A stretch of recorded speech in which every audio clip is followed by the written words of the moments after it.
tidak terasa sudah sampai ke pasal 3 atau 2 pasal terakhir karena jumlah pasal yang terdapat di dalam kitab Maleakhi ini ada 4 begitu ya. Saya akan sebelum memulai karena masih ada waktu sekitar 15 sampai 20 menit ya. Jadi saya mau mereview sedikit tentang kitab Maleakhi yang saya buat catatan yang di pasal 1 ya. Sebenarnya bagaimana Nabi Maleakhi ya, kategori nabi kecil bukan karena nabinya kecil atau kurang kuasa atau kurang mujizat, tapi karena kitabnya memang sedikit. Hidup ya di antara setelah pasca pembuangan Babel. Pembuangan Babel itu sekitar 586 sampai 516 sebelum Masehi. Nah, itu setelah itu masuk kembali pulang ya. Akhirnya sudah beberapa tahun hidup. Pak Heri pernah menjelaskan bukan langsung, tetapi dalam kitab Maleakhi ini sudah bangsa Israel ini sudah masuk tanah perjanjian lagi kembali di Yerusalem ya. Beberapa bahkan hampir sekitar 1 abad ya Pak Heri ya. Kira-kira ya. Ya. Jadi tapi yang menarik di sini untuk mereview kita ya di pasal 1 ini apa yang terjadi. Ya, saya percaya ada kesinambungan dari generasi ke generasi. Nanti kita akan bahas. Pasal pertama ya, intinya bahwa memang orang-orang Yehuda, artinya bangsa Yahudi, ya, karena Yahudi itu berasal dari Yehuda. Ya, Yehuda itu dibuang di Babel. Sedangkan Israel 10 suku adalah di Asyur ya, lain lagi nih. Nah, ini bangsa pada saat kitab ini ditulis, kemudian Maleakhi sebagai utusan ini memberikan teguran ya dari Tuhan bahwa bangsa Yahudi ini, bangsa Yehuda ini telah kehilangan ketaatan, kehilangan kepercayaan, bahkan kehilangan rasa hormat ya kepada Tuhan Allah. Ya, yang membawa mereka sebenarnya keluar dari tanah Mesir, kemudian juga memulangkan dari Babel. Ya, dia sudah kehilangan. Di pasal 1 itu umat itu memberikan satu tindakan ya, yaitu kita tahu semua sebenarnya bangsa Yahudi, Judaisme dan Kristen itu ibadahnya itu pasti sakramental ya, ada kurban di dalamnya. Nah, pada masa perjanjian lama ini kurban yang diadakan yang memang Tuhan inginkan tidak lagi kurban yang baik, yang benar, ya, yang tak bercacat gitu ya di pasal 1. Justru umat mempersembahkan kurban sebagai kurban kepada Allah binatang yang cacat gitu ya. Apalagi digambarkan yang menarik ya. Ada orang-orang kebanyakan dia sudah bernazar ya untuk memberikan kambing domba jantan gitu ya di antara ternaknya. Nah, tapi apa yang dipersembahkan justru binatang yang cacat gitu, yang buta, yang timpang gitu ya. Jadi ini benar-benar sudah tidak lagi menghormati, tidak lagi benar-benar mentaati apa yang Tuhan perintahkan ya. Inilah yang terjadi di pasal 1. Nah, di pasal 2 rupanya ketidaktaatan ya, ketidakpercayaan, ketidakhormatan kepada Tuhan ini bukan hanya dilakukan oleh umat, oleh jemaat gitu ya, tetapi oleh imam-imam. Di pasal 2 itu kita lihat bahwa imam itu yang seharusnya mengajarkan yang benar ya, dan itu tercermin seperti di dalam pasal 2 ayat 6 sampai 7 ya, para imam harusnya ya kalau kita baca di pasal 2 ayat 6 sampai 7 mengajarkan hal-hal yang benar. Namun apa yang terjadi? Imam-imam ini mengajarkan justru hal yang menyimpang ya, yang jauh dari pengajaran yang Tuhan inginkan gitu ya. Bahkan dikatakan di sana bahwa kamu merusak perjanjian dengan Lewi ya. Kita udah pernah bahas. Ini hanya mengingat. Nah, juga Yehuda ditekankan di pasal 2 ini berkhianat gitu ya. Khususnya perbuatan keji dari secara keluarga juga mereka lakukan. Jadi bukan hanya personal tapi juga sebagai keluarga ya. Karena para suami ini ya atau anaknya laki-laki mengambil perempuan yang berasal dari Allah asing atau perempuan yang tidak seiman. Jadi disinilah yang terjadi yang akhirnya kita tahu yang sangat terkenal ayatnya yaitu tentang pasal 2 ayat 16 ya. Yang kita tahu narasinya sebab aku membenci perceraian. Nah, ini terjadi di pasal 2. Nah, yang di pasal 3 ini ya tidak memberikan persembahan yang benar. Rupanya juga para umat ini apapun yang mereka persembahkan ya khususnya persembahan perpuluhan dan persembahan khusus ya. Maka Allah menantang umat kalau kita baca di ayat 10 ya bawalah sampai keluarlah satu tantangan dari Tuhan yaitu bawalah persembahan persepuluhan ya yang kita tahu terusnya maka aku akan membuka tingkap-tingkap langit dan memberikan berkat bagimu melimpah ya. Itulah yang kita tahu. Nah, kemudian umat juga tidak lagi beribadah dengan benar kepada Allah setelah kehilangan kepercayaan kepada Allah itu dengan mereka membanding-bandingkan. Inilah yang kita mau bicarakan nih. Membandingkan mereka dengan orang lain. Artinya orang yang tidak percaya kepada Allah atau kita sebut orang fasik. Ini intinya. Kemarin yang lalu kita membahas, tapi inti di dalam Maleakhi 3 ayat 13 sampai 18 inilah. Jadi ini satu pelajaran di mana bangsa Israel memang juga dahulu kala membanding-bandingkan hidup mereka dengan hidup orang fasik. Nah, inilah yang kita mau bicarakan. Nah, kalau pasal 4 nanti karena belum waktunya.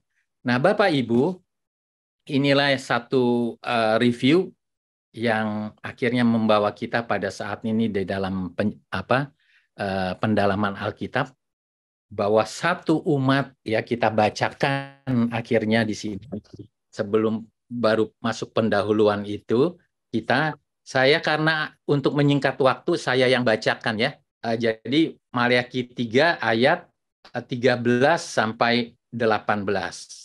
Saya bacakan. LAI memberikan judul kemenangan terakhir bagi orang benar. Bicaramu kurang ajar tentang aku, firman Tuhan. Tetapi kamu berkata, apakah kami bicarakan di antara kami tentang engkau? Kamu berkata, adalah sia-sia beribadah kepada Allah.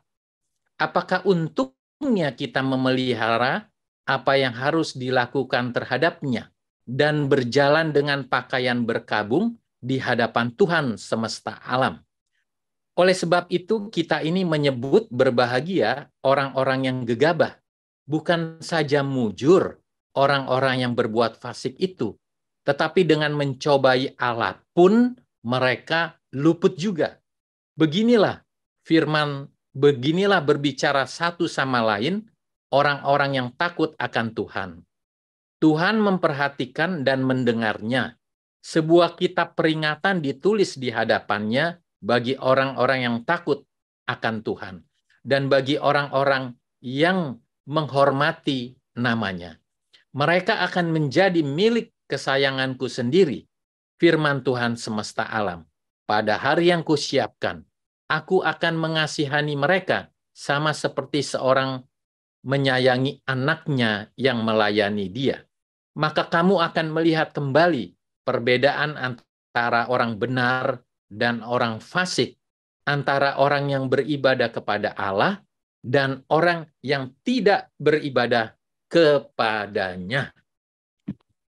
Demikian pembacaan firman Tuhan ya yang terambil dalam kitab Maliaki. Kok saya ada masalah nih. Nah, Bapak Ibu, inilah yang menjadi satu sharing kita, di mana kenapa umat Israel, bangsa Yehuda ini ya, bangsa Yahudi ini berubah di dalam kepercayaan, ketaatan kepada Tuhan. Sebabnya apa gitu ya, yang menjadi penyebabnya. Mereka kalau perjalanan iman mereka, rohani mereka, saya mungkin masih ada waktu ya, berapa menit sebelum kita sharing. Sebenarnya bangsa ini benar-benar waktu di pembuangan Babel taat sekali. Ya, taat mereka lakukan. Justru dalam situasi yang mereka sebagai budak, mereka terjepit ya. Mereka sebagai bangsa pilihan menjadi bangsa buangan ya. Bangsa yang kaya ya, Salomo, bayangkan waktu Daud dan Salomo, kerajaan Israel itu benar-benar kerajaan yang kaya, jadi bangsa yang miskin, semiskin-miskinnya. Itu yang terjadi. Namun di dalam keadaan di Babel justru mereka merasakan keadaan itu, justru mereka berbalik luar biasa dan mereka benar-benar menyerahkan hidupnya. Tapi akhirnya setelah mereka dibebaskan, mereka kembali lagi buat hal yang mendukakan hati Tuhan. Ya, nanti ini kita bisa diskusikan untuk sebagai tindak lanjut di dalam PA kita hari ini. Oke, cukup ya waktunya. Sekarang kami, kalau tidak salah, sharing pertama ini saya nggak tercatat di catatan saya. Siapakah yang sharing pertama ya? Apakah ada ya? Saya, Pak. Oh, Ibu Yemima. Silakan Ibu Yemima. Ya, terima kasih Pak Saud. Sebenarnya sudah dijelaskan semua Pak Saud yang saya mau jelaskan. Oke, saya melihat dalam bagian ini apa yang kita pelajari malam ini, secara khusus di ayat 13-18. Tadi Pak Saud sudah memberikan satu poin bahwa orang Israel membandingkan hidup mereka dengan orang fasik atau orang yang tidak takut akan Tuhan. Sehingga dengan dasar itulah diawali di dalam ayatnya yang ke-13 ya. Ya, kalau kita membaca secara keseluruhan dari kitab Maleakhi ini, ya kita mendapati ada 6 perkataan ilahi ya, yang tentunya ditujukan kepada Israel. Yang malam ini kita akan bahas masuk dalam ucapan ilahi yang ke-6 atau yang terakhir. Termasuk dalam bagian, karena ucapan ilahi ini dibagi dalam 2 bagian ya. Ucapan ilahi pertama sampai ketiga itu membicarakan tentang Allah membeberkan setiap kesalahan yang dilakukan oleh orang Israel. Dan yang kedua, poin yang ketiga dan ke-6 sampai ke-6 itu Allah menentang kejahatan-kejahatan yang dilakukan oleh Israel, termasuk dalam bagian yang ketiga ini. Yang ke-6 ini yaitu di mana orang Israel membandingkan hidup mereka dengan orang-orang yang tidak percaya. Oleh karena itu diawali di dalam ayat 13 dikatakan bicaramu kurang ajar. Ya, kata kurang ajar di sini kalau saya melihat di kamus bahasa Indonesia itu tidak sopan, memiliki 2 arti ya, yaitu tidak sopan dan tidak tahu sopan santun. Artinya ya, ketika Tuhan menegur mereka bahwa apa yang mereka bicarakan dan kenapa Tuhan sampai menegur mereka dengan mengatakan bicaramu kurang ajar atau bicaramu tidak sopan. Kalian tidak tahu sopan santun tentang aku. Ini bukan orang lain, bukan sesama mereka, tetapi tentang Tuhan. Demikianlah firman Tuhan. Tetapi kamu berkata, apakah kami bicarakan di antara kami tentang engkau? Ya, dalam bagian ini, di dalam penjelasannya di ayat ke-14 dikatakan, ketika Tuhan mengatakan kepada orang Israel bahwa bicaramu kurang ajar. Apa yang dimaksudkan dalam bagian ini? Tentang hal apa sehingga Tuhan sampai mengatakan demikian? Yaitu di mana orang Israel mengatakan bahwa adalah sia-sia beribadah kepada Tuhan. Dan yang kedua, apakah untungnya kita memelihara apa yang harus kita lakukan terhadapnya dan berjalan dengan berpakaian berkabung di hadapan Tuhan semesta alam. Dia menganggap bahwa segala sesuatu ketaatan kita selama ini, segala petunjuk-petunjuk, peraturan-peraturan yang diberikan kepada kita, kita laksanakan, itu tidak ada gunanya. Kenapa mereka beranggapan demikian? Kenapa bisa mereka sampai berpikir demikian? Ya tadi dikatakan bahwa karena mereka membandingkan hidup mereka sebagai orang yang menganggap dirinya telah beribadah kepada Tuhan, telah menjalankan seluruh aturan-aturan yang diberikan Tuhan kepada mereka secara khusus di dalam tata cara beribadah mereka kepada Tuhan. Tidak berbeda dengan kehidupan apa yang dialami oleh orang yang tidak takut akan Tuhan. Bahkan justru sebaliknya, mereka melihat bahwa orang yang hidup tidak takut akan Tuhan, orang yang mengabaikan, orang yang tidak taat, orang yang tidak hormat kepada Tuhan, justru kelihatan hidup mereka itu muncul. Sehingga di dalam bagian selanjutnya dikatakan, di ayatnya yang ke-15 ya, oleh sebab itu kita ini menyebut berbahagia orang yang gegabah. Bukan saja mujur orang-orang yang berbuat fasik itu, tetapi dengan mencobai Allah pun mereka luput juga. Sehingga dalam bagian ini, suatu pemberontakan yang timbul di dalam hati mereka, ketika mereka melihat orang-orang yang tidak taat kepada Tuhan, orang-orang yang dalam dikatakan tadi adalah orang-orang fasik, hidup mereka seakan-akan hidupnya mujur. Bahkan ketika mencobai Allah pun melakukan sesuatu yang seolah-olah mencobai Allah, Tuhan pun berdiam diri dalam tanda petik. Itu menurut pemahaman mereka. Tuhan tidak berbuat sesuatu kepada mereka. Hal inilah yang membuat orang-orang Israel ini mereka percuma beribadah kepada Tuhan. Dan ini luar biasa ya. Dan saya pikir ya kadang-kadang ini juga mengusik diri saya secara pribadi ya. Ketika kita diperhadapkan dengan berbagai pergumulan hidup yang sepertinya tidak habis-habisnya, kadang-kadang kita berpikir, benar nggak sih Tuhan itu ada? Apakah Tuhan itu berpihak kepada saya? Apakah Tuhan itu peduli dengan saya? Kenapa di dalam berbagai pergumulan, kesulitan hidup yang saya alami, saya akan Tuhan tidak memberikan jawaban, Tuhan tidak peduli dengan apa yang saya alami. Tetapi kalau saya melihat orang-orang yang tidak percaya kepada Tuhan, orang yang di luar Tuhan, orang yang tidak mengikut Tuhan, sepertinya hidupnya mulus-mulus saja. Dan itu pun juga dialami oleh pemazmur, yaitu Mazmur Asaf di Mazmur 73 ya, kalau nggak salah ya. Tetapi sangat menarik ketika Mazmur Asaf mengatakan dalam bagian itu, ya dia mengambil satu kesimpulan bahwa ya memang sia-sia, dia sempat berkata bahwa sia-sia sama sekali aku mempertahankan hati yang bersih dan membasuh tanganku tanda tak bersalah. Namun sepanjang hari aku kena tula dan kena hukum setiap pagi. Namun yang menarik di sana bahwa tetapi ketika aku bermaksud untuk mengetahuinya, hal itu menjadi kesulitan di mataku sampai aku masuk ke dalam tempat kudus Allah dan memperhatikan kesudahan mereka. Dan ini menjadi suatu penghiburan bagi kita bahwa tempat licin kau taruh mereka, betapa binasa mereka dan sekejap mata lenyap habis dan karena kedahsyatan. Ya di dalam kita menjalani hidup ini, seringkali teori memang kita tahu ya. Kita tahu bahwa Tuhan itu beserta dengan kita. Tetapi ketika realita diperhadapkan dengan kita, itu menjadi suatu tantangan tersendiri bagi iman kita.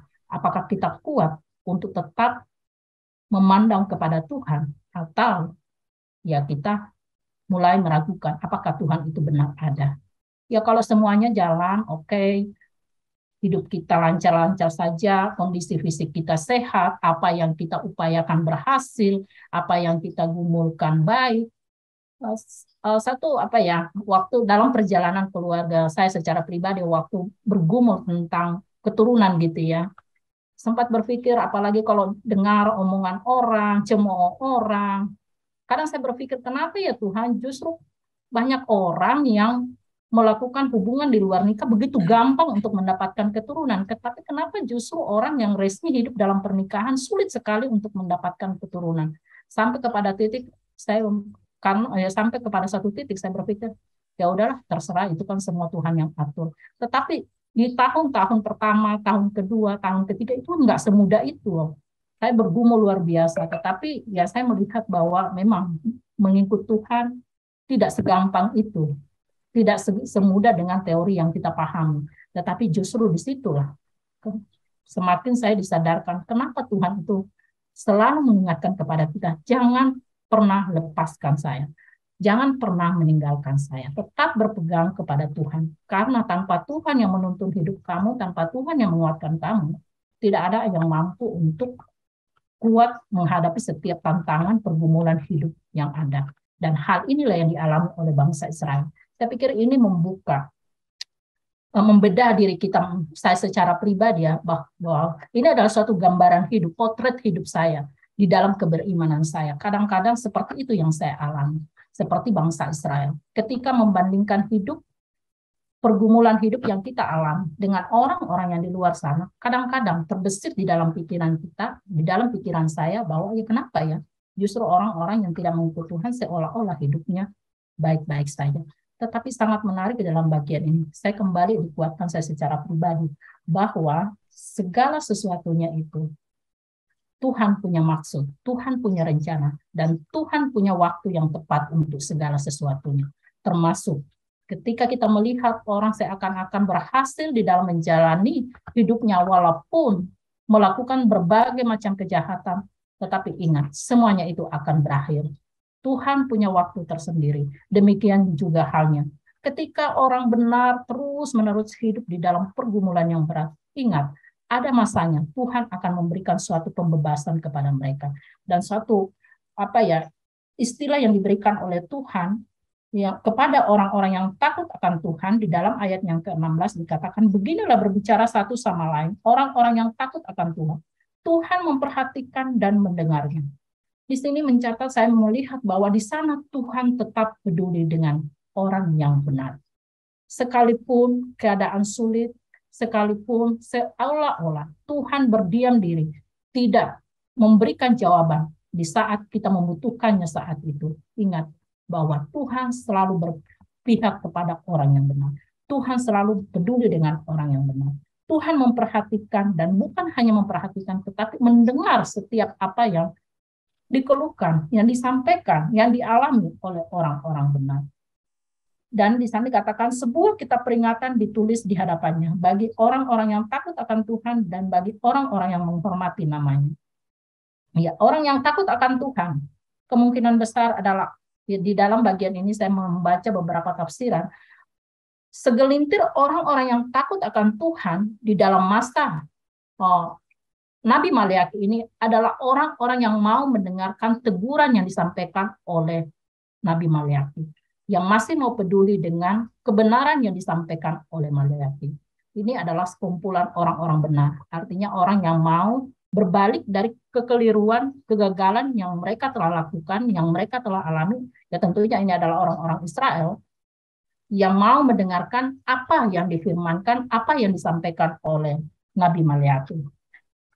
Dan mereka melihat bahwa mereka tetap memiliki suatu pengharapan, mereka memiliki suatu keyakinan bahwa Tuhan tetap peduli dengan mereka. Tuhan memperhatikan mereka, Tuhan mendengar mereka.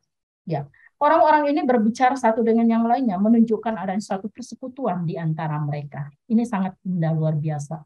Di mana orang-orang percaya ini, mereka tidak hidup sendiri-sendiri, tetapi mereka saling menguatkan satu sama lain. Di tengah-tengah kesulitan yang mereka hadapi, karena kita tahu latar belakang Maleakhi ini, kemerosotan moral luar biasa, bukan hanya kemerosotan moral yang mereka alami, tetapi kemerosotan iman, kerohanian mereka, dan itu tidak mudah. Tentunya banyak hal, banyak tantangan, banyak rintangan yang mereka hadapi, tetapi disinilah kekuatan persekutuan mereka. Mereka menguatkan satu dengan yang lain. Ingat bahwa orang benar, Tuhan selalu memperhatikan, Tuhan mendengar kita. Sehingga dalam bagian ini, apa yang disampaikan oleh kubu yang pertama, kelompok yang pertama yang menganggap bahwa sia-sia beribadah kepada Tuhan, dipatahkan dalam bagian ini. Tuhan mau menunjukkan ketika kita beribadah kepada Tuhan, ketika kita percaya kepada Tuhan, tidak ada yang sia-sia. Karena di dalam kesulitan sekalipun, Tuhan tidak pernah meninggalkan kita. Tuhan selalu peduli dengan kita. Sehingga argumentasi kelompok yang pertama, yang membandingkan hidup mereka dengan orang fasik yang mengatakan sia-sia beribadah kepada Tuhan, tidak ada untungnya, itu tidak benar. Tetapi yang benar adalah orang yang benar, orang yang takut akan Tuhan, Tuhan pasti akan selalu berpihak kepada mereka. Kemudian di dalam bagian yang ayat yang ke-17, mereka akan menjadi milik kesayanganku sendiri. Orang benar ini adalah akan menjadi milik kesayangan Tuhan. Bukan menjadi ya milik biasa-biasa saja, tetapi akan dijadikan milik kesayangan Tuhan. Dan itu akan dinyatakan pada hari yang Tuhan tentukan. Ini juga menarik buat saya, apakah hari yang ditentukan yang dimaksudkan di sini adalah ya waktunya Tuhan akan membebaskan mereka atau mengacu kepada kedatangan Kristus yang kedua. Ya mungkin nanti Pak Pendeta Gelen, atau bisa dua-duanya juga. Aku akan mengasihani mereka sama seperti seorang menyayangi anaknya. Digambarkan bagaimana relasi seorang orang tua dengan anak. Demikian halnya relasi Tuhan dengan orang yang benar, dengan orang yang takut akan Tuhan, dengan orang yang menghormati Tuhan, dengan orang yang tetap setia kepada Tuhan di dalam kesulitan apapun. Ini menjadi suatu penghiburan yang luar biasa bagi kita yang masih hidup di kekinian. Tentunya kita menghadapi berbagai pergumulan yang berbeda-beda. Tetapi ingat, Tuhan peduli dengan kita. Kalau kita tetap berharap bersandar sepenuhnya kepada Tuhan. Ya, Tuhan memperhatikan kepada orang yang takut akan Tuhan dan yang menghormati namanya. Jadi Tuhan berjanji akan memelihara, akan tetap menjaga orang yang takut akan Tuhan. Dan bahkan dikatakan akan dicatat dalam buku yang telah Tuhan sediakan buat orang benar itu. Ya, ini juga ada yang mengatakan ini bukan buku peringatan ini bukan suatu benar-benar buku yang kita paham secara harafiah ya, tetapi ini juga bersifat simbolik. Tetapi ya saya juga agak ragu apakah itu benar atau enggak, karena dengan argumentasi ini adalah bukan sesuatu yang harafiah, karena Tuhan itu kan maha tahu. Kalau enggak seperti Tuhan itu punya komputer, punya catatan sendiri, dia kan maha tahu. Nggak mungkin dia akan lupakan semua itu, tetapi ini lebih kepada menunjukkan bahwa suatu saat nanti Tuhan akan tetap menyatakan keadilannya. Dia tidak akan pernah melupakan kita, baik orang yang berbuat fasik, pasti dia juga akan mendapatkan konsekuensi dari tindakannya, maupun orang yang berbuat benar. Tuhan tidak akan pernah melupakan semuanya itu. Oleh karena itu, dalam bagian ini saya belajar banyak hal, ya secara khusus bahwa pada waktunya nanti. Sehingga dikatakan di akhir ayat bagian ini, ayat 18, maka kamu akan melihat kembali perbedaan antara orang benar dan orang fasik. Di akhir semuanya itu, kita akan melihat perbedaan. Mana orang benar yang sesungguhnya, mana orang yang menganggap diri benar, mana orang yang benar di mata Tuhan, dan mana orang fasik. Mana lalang, mana gandum, mana kambing, mana domba. Mana orang yang beribadah dengan mana yang tidak beribadah. Itu semuanya akan dinyatakan kepada kita. Dan apa yang harus kita lakukan sebagai orang yang hidup di masa kini, yaitu Tuhan menuntut ketaatan yang mutlak dari kita, apapun yang terjadi. Karena Tuhan berjanji, dia akan tetap memelihara kita. Dia akan tetap berpihak kepada kita. Dia akan tetap peduli dengan kita. Oleh karena itu, ya dalam bagian ini, saya pikir saya secara pribadi terus dikuatkan bahwa tantangan pasti ada, tetapi ingat, jangan pernah undur, jangan pernah menyangkali Tuhan, jangan pernah berkata bahwa Tuhan sia-sia beribadah kepada Tuhan, sia-sia melayani Tuhan, tidak ada gunanya. Tetapi semuanya itu dibantahkan dalam bagian yang terakhir, bahwa semuanya itu tidak benar. Karena orang yang taat, orang yang setia, orang benar, orang yang hormat kepada Tuhan, Tuhan akan berpihak kepadanya. Tuhan akan peduli. Bahkan Tuhan akan menjadikan sebagai umat kesayangannya. Ya, itu yang dapat saya bagikan dalam bagian ini. Pak Saud, saya kembalikan kepada Pak Saud. Terima kasih. Iya, terima kasih Bu Yemima atas pemaparan ya yang sangat baik ya. Aduh, kalau saya perkirakan ini 3 hari nih persiapannya nih. Saya sengaja pakai 3 hari itu belajar gematria, angka 3 itu benar-benar absolutely ready, siap gitu. Siap untuk sharing ya. Aduh, benar-benar siap. Terima kasih Bu Yemima. Sama-sama Kita Pak. harapkan nih dalam PA kita hari ini banyak di antara teman-teman yang memang sudah benar-benar siap untuk menyampaikan sharingnya, pendapatnya, juga tanggapannya gitu ya, dalam segi yang lain ya. Mungkin saya tadi dari awal pernah ucapkan kenapa ya bisa berubah gitu ya, dalam konteks masa lalu gitu ya. Tapi kalau ada yang mau juga dalam konteks masa kini kemudian seperti wiper kiri kanan gitu bisa juga. Banyak hal yang memang sengaja saya percepat supaya dalam sharing kita ini timbul interaksi yang berbagi tentang pengetahuan firman Tuhan ya. Dalam Maliaki 3 khususnya 13 sampai 18. Waktu dan tempat dipersilahkan. Tunggu sampai 1 menit, kalau tidak ada, ya terpaksalah karunia penunjukan supaya siap-siap. Silakan, Bapak, Ibu, Saudara-saudari, waktu sudah disiapkan.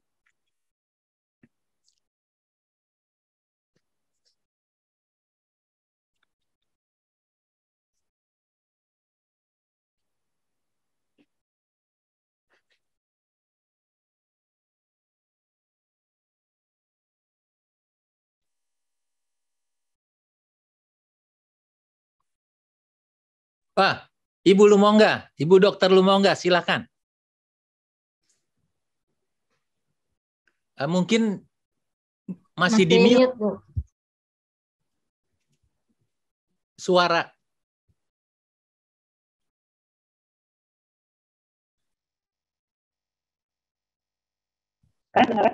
Ya, silakan. Terlalu nggak? Masih kresek-kresek ya, masih belum pas ya. Audionya, audio. Kalau gambar bagus. Sekarang kedengaran? Masih, Ibu Dokter, masih. Mungkin Nggak kedengaran. Sudah kedengaran tapi masih putus-putus. Ya ampun. Ya, oke, itu bagus tadi barusan. Bisa? Bisa. Coba lebih.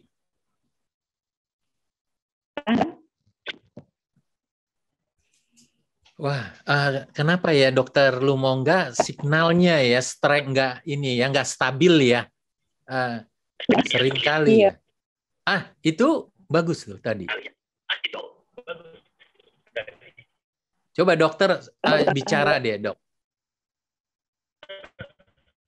Coba bicara dok. Buat saya, kita melihat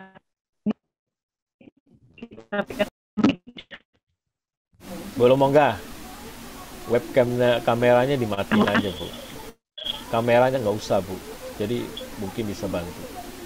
Ibu nggak perlu ada kamera, matiin aja kameranya Bu, kameranya matiin aja Bu.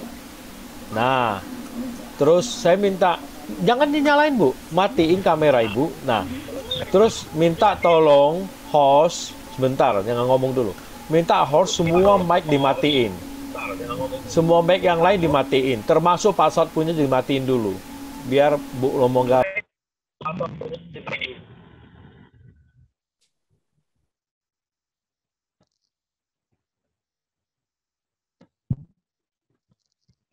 Ibu Lumongga silakan. gimana? Beneran? Oke.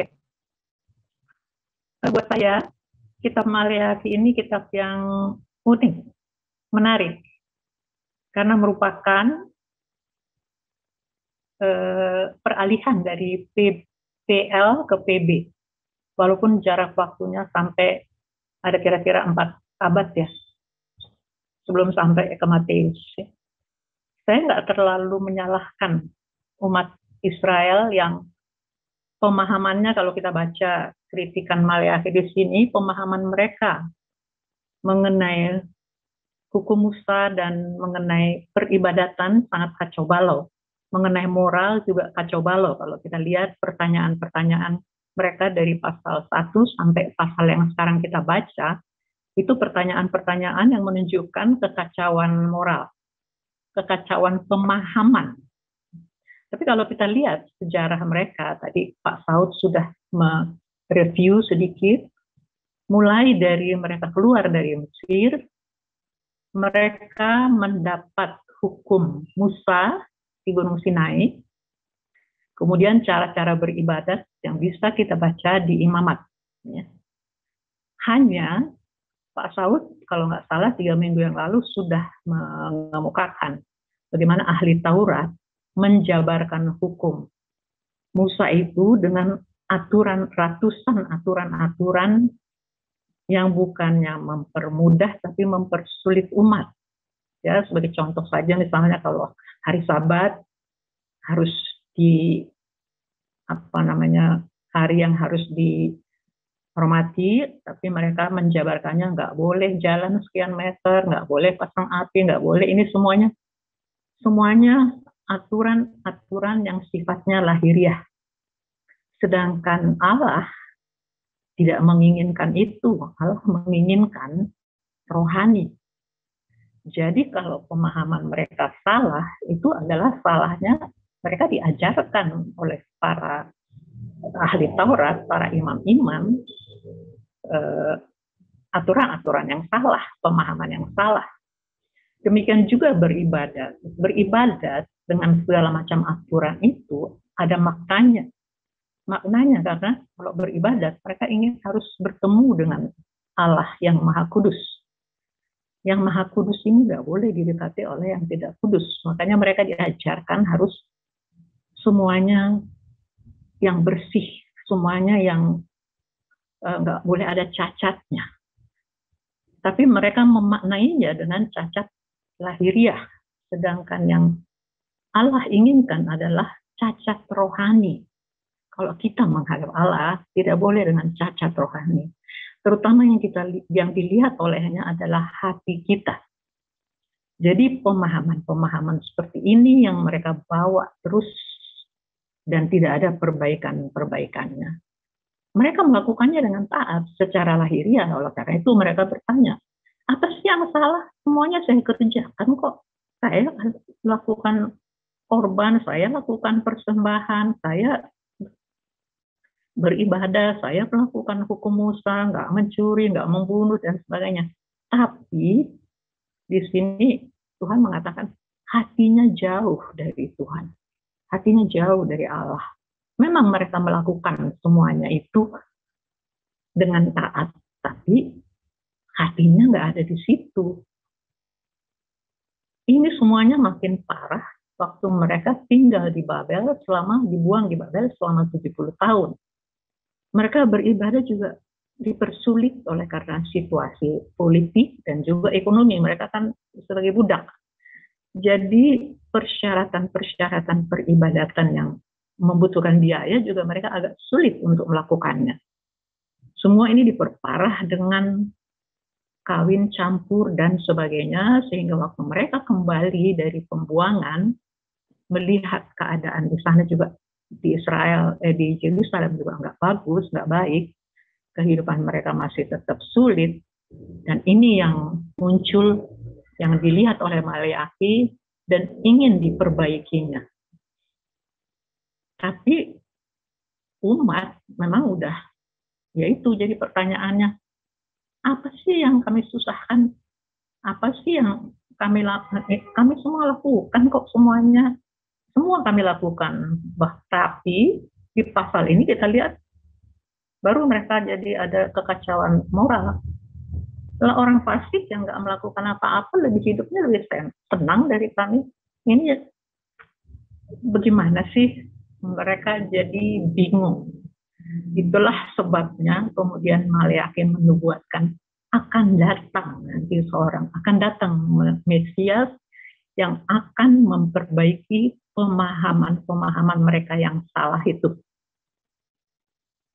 Di sini uniknya, jadi saya lihat ini bagus sekali sebetulnya, karena keadaan mereka umat Israel pada waktu itu, pada zaman Maleakhi, saya kira relevan dengan keadaan umat Kristen saat ini. Kita nggak harus mengkritik umat Israel aja yang tegar tengkuk lah, apa segala macam. Sekarang coba kita introspeksi. Apakah kita umat Kristen sudah melakukan peribadatan dengan benar seperti yang diinginkan oleh Tuhan Yesus? Oleh karena 3 minggu yang lalu kita masih mempermasalahkan mengenai perpuluhan pendapat-pendapat. Jadi kadang-kadang saya suka berpikir, apakah sudah ada kesamaan persepsi, pemahaman mengenai apa itu persembahan, apa itu yang namanya beribadat. Karena kalau kita beribadat hanya rutin tiap minggu datang ke gereja, tiap hari melayani Tuhan di gereja, semua saya kerjakan kok, sama seperti orang umat Israel. Apa yang salah? Tapi hatimu dekat enggak dengan Tuhan? Hati kita dekat dengan Tuhan enggak? Barangkali ini yang perlu diperhatikan oleh kita jemaat Kristen saat ini. Jangan sampai kita mengulang kesalahan yang sama yang dilakukan oleh umat Israel 1-2 abad yang lalu. Barangkali itu sharing dari saya, Pak Saud.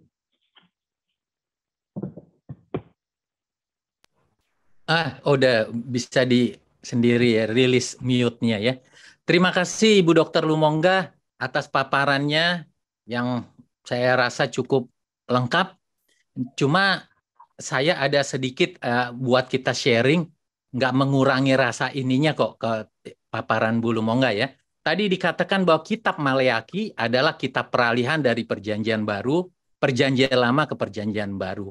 Itu dalam konteks memang Alkitab kita. Tapi kalau konteksnya Yahudi ya dalam Tanak, Nebeim, Ketubim itu enggak.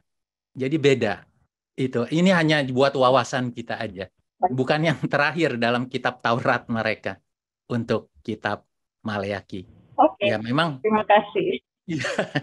Kita sometimes understanding holy book in Jewish context ya. Terlebih understanding Jesus in his Jewish context itu sangat membantu kita. Jadi kita makin memperdalam. Silakan untuk yang lain, Bapak Ibu. Kalau enggak saya minta ya. Tadi ada partisipan yang masuknya tuh sudah saya lihat dahulu gitu ya. Mungkin supaya menyingkat waktu daripada dia, Pak Heri bisa tanggapi. Silakan Pak.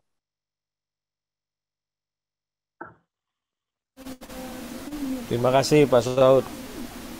Saya nggak mau nanggapi apa yang Ibu Lumongga sampaikan.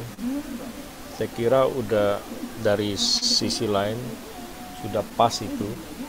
Jadi memang kita melihat konteksnya mereka saat itu, bahwa mereka itu bukan hanya ditegur secara harafiah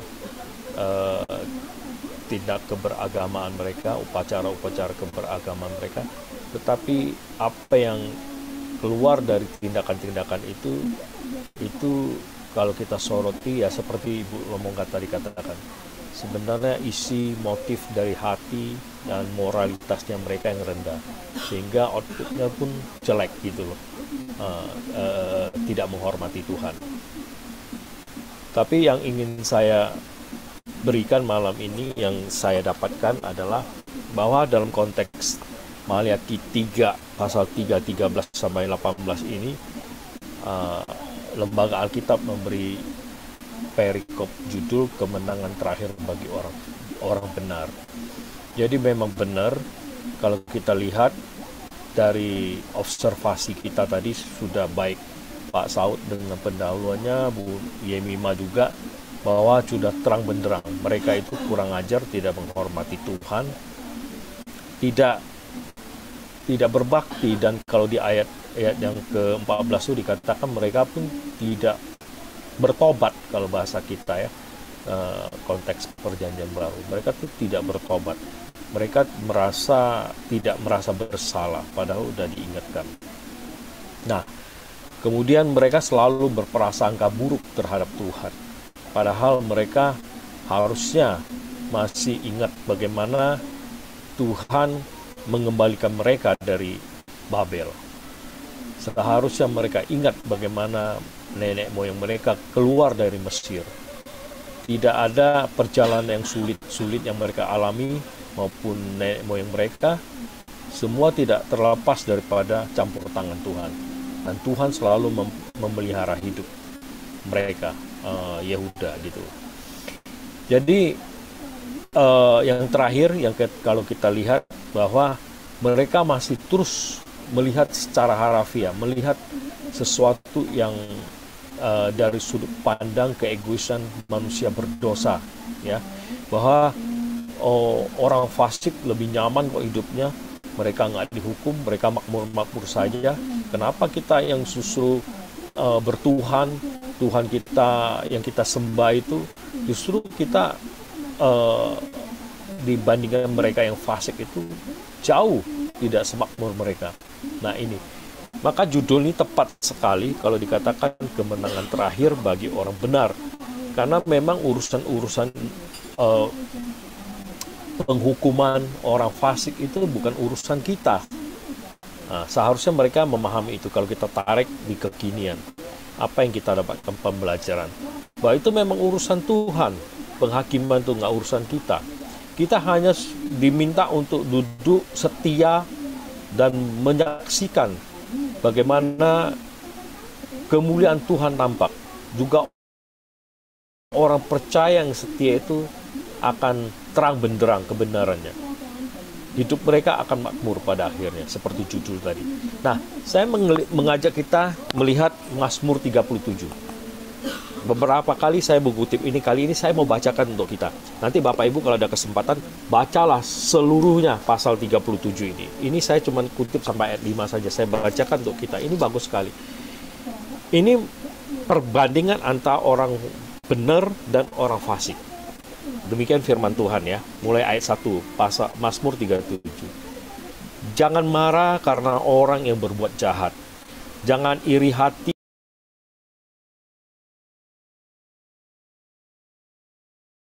Masih di mute, Pak. Enggak, semuanya ke mute nih. Kayaknya, ya. Iya, hostnya kepencet kali hostnya tadi. Saya ulangi ya.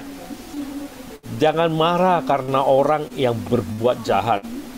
Jangan iri hati kepada orang yang berbuat curang. Sebab mereka segera lisut seperti rumput dan layu seperti tumbuh-tumbuhan hijau. Ayat 3. Percayalah kepada Tuhan dan lakukanlah yang baik. Diamlah di negeri dan berlakulah setia. Dan bergembiralah karena Tuhan, maka Ia akan memberikan kepadamu apa yang diinginkan hatimu. Serahkanlah hidupmu kepada Tuhan dan percayalah kepadanya, dan Ia akan bertindak. Ia akan memunculkan kebenaranmu seperti terang dan hakmu seperti siang. Nah, itu saya kira bagus sekali untuk kita memahami bagaimana kita kalau melihat orang-orang yang tidak benar, orang fasik, kelihatannya mereka itu makmur, jauh dari penghukuman Tuhan. Tetapi Tuhan meminta kita untuk tetap setia, duduk tenang, biarkan saja Tuhan yang bekerja. Saya kira itu yang saya mau bagikan untuk kita malam ini, bahwa kemenangan itu akhirnya memihak kepada orang benar kok. Ya, kita tidak usah urus penghakiman orang jahat, orang fasik yang menganiaya kita, yang melakukan tindakan-tindakan yang tidak adil. serahkan saja kepada Tuhan, itu urusan Tuhan. Urusan kita adalah setia. Jangan kita terjebak seperti konteks yang saya sudah baca tadi. Kita karena melihat orang sekitar kita, sehingga kita ikut-ikutan yang jahat, kita malah tidak ikut setia kepada Tuhan. Itu saja, terima kasih. Ya, terima kasih Pak Heri untuk paparannya yang melengkapi ya apa yang sudah disampaikan oleh teman-teman kita, menjadi sesuatu yang menarik di dalam perkembangan dalam pendapat Maleakhi 3 ayat 15 sampai 18 ini. Langsung aja supaya masih ada 25 menit, waktu yang sangat baik untuk kita sharing ya, saling berbagi. Silakan, apakah ada yang mau berpartisipasi?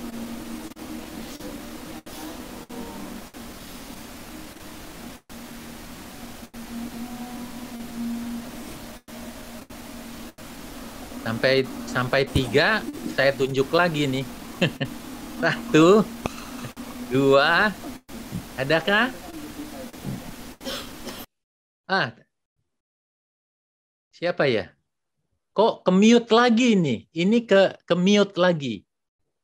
Apakah ini by system ataukah ada apa ya? Ke-mute. Ada sabotase kah? Kok ke-mute lagi ya? Enggak, Beberapa orang nih. emang ke-mute yang Boleh saya nanya? ngomong tuh. Ya. Saya mau nanya sesuatu. Siapa ya? Oh, Ucok. Iya, silakan. Pak Ucok, silakan. Terima kasih Pak Saud. Ini sebelumnya saya ngucapin terima kasih atas sharing firman-nya dari Bu Yemima. Terus ingin bertanya, mungkin bukan secara historis teologis gitu ya, itu bukan keahlian saya di bidang itu gitu ya, tapi mungkin lebih ke arah aplikasi dan juga mencoba memahami dari sudut pandang yang lain gitu terkait pembahasan kita malam hari ini gitu. Kalau saya lihat nih Pak Saud ya, iya, yang kita bahas ini tuh saya coba menghitungnya gitu, mengkalkulasi itu ada 3 kali keluar kata beribadah ya. Kemudian ada 2 kali keluar kata untung atau mujur, dan takut akan Tuhan itu 2 kali gitu. Kalau mencoba kita lihat dari sudut pandangan yang lain, seolah-olah memang kehidupan kita pun seperti itu gitu ya. Ya kalau beribadah itu kalau ada untung ya itu namanya beribadah gitu. Kalau mujur itu namanya ibadah gitu. Takut akan Tuhan juga gitu dong harusnya, kan gitu. Namanya itu artinya Tuhan tuh melindungi kita gitu. Itu artinya Tuhan tuh menjaga kita gitu. Dan memang perilaku kita kan memang Pak Saud, kalau kita bahas masalah untung, itu kan selalu korelasinya ke laba gitu ya, profit kan gitu ya. Nah, itu pasti kaitannya itu ke angka gitu. Untung. Nah ini untungnya ini kan berarti kan konteksnya kalau kita bawa ke kondisi yang tadi saya bilang secara hitung-hitungan, pasti hitung-hitungannya ini harus ada cuan nih. Nah, gue udah beribadah totalitas, gue udah melayani gitu ya, udah banyak orang yang gue bantu, tapi kok nggak cuan-cuan ya, nah gitu. Nah, gue udah takut akan Tuhan gitu ya, tapi kok nggak cuan-cuan gitu. Nah terus satu sisi lagi juga dilihat kalau di sini ada yang menarik juga tuh, ada kata-kata tuh mencobai Allah gitu. Nah ini mencobai Allah aja dia untung gitu. Nah, kita pun kadang-kadang dalam kehidupan kita pun kita juga sering melihat bahwa yang kita lakukan ini tuh kadang-kadang tuh beririsan gitu ya antara dosa dan gak dosa gitu ya. Kalau orang dunia bilang ya itu gray area lah gitu ya, cincai lah gitu misalnya gitu. Nah yang jadi pertanyaan saya adalah bagaimana kita bisa tahu bahwa batasan apa sih untung itu yang kita dapatkan gitu. Padahal kalau kita lihat konteks di Alkitab juga Tuhan mengutus kita seperti domba ke tengah serigala gitu. Untungnya di mana kalau kayak gitu kan gitu. Nggak mungkin lah domba itu menang lawan serigala gitu ya kalau melihat konteks di nats yang lain. Tapi satu sisi kita juga sebagai umat beragama yang lihat juga kita nggak usah bandingin sama orang fasik deh, sama-sama orang sama-sama orang yang takut akan Tuhan gitu, sama-sama pelayan gitu ya. Juga kita kan kadang-kadang juga nggak luput dari situasi membandingkan kita dengan orang lain kan gitu ya. Wah perasaan gue sama deh, porsi takut akan Tuhan gue sama dia, tapi kok kayaknya kok rezeki dia lebih banyak ya, kok cuan dia lebih banyak ya. Nah, bagaimana kita menghindari sikap hati yang seperti itu ya? Maksudnya ya kita juga tentu kita juga ingin punya sesuatu yang progresif dalam kehidupan, ya dong. Setiap orang pasti kan punya dari satu tahapan, satu tangga naik ke tangga yang lain gitu ya. Nggak mau stuck di situ aja gitu. Kalau kita di dunia profesional ya maunya ada promosi lah dibandingkan demosi itu istilahnya. Tapi kan ada at the end kan kita lihat juga apakah selamanya promosi itu bisa berjalan juga, apakah selamanya untung itu ada juga. Jadi gimana cara kita bisa mengukur hati kita ini murni apa enggak sih dalam menilai itu gitu loh Pak. Murni enggak sih kita nih menjalani sesuatu yang takut akan Tuhan itu, ibadah itu dengan cuan yang kita harapkan itu gitu. Nah, batasannya di mana ya gitu. Itu mungkin yang saya tanyakan sih Pak Saud. Terima kasih. Ya, waduh.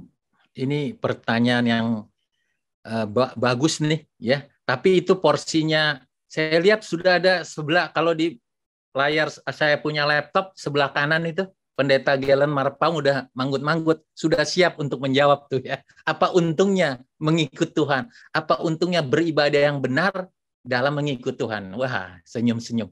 Cuman saya hanya mau sampaikan tentang ya understanding numbers ya. Understanding numbers in Jewish context ya. 1, 2, 3. Tadi saudara Pak Ucok sebutkan ya. Kalau 1 tuh common ya, artinya biasa. Kalau 2 tuh very.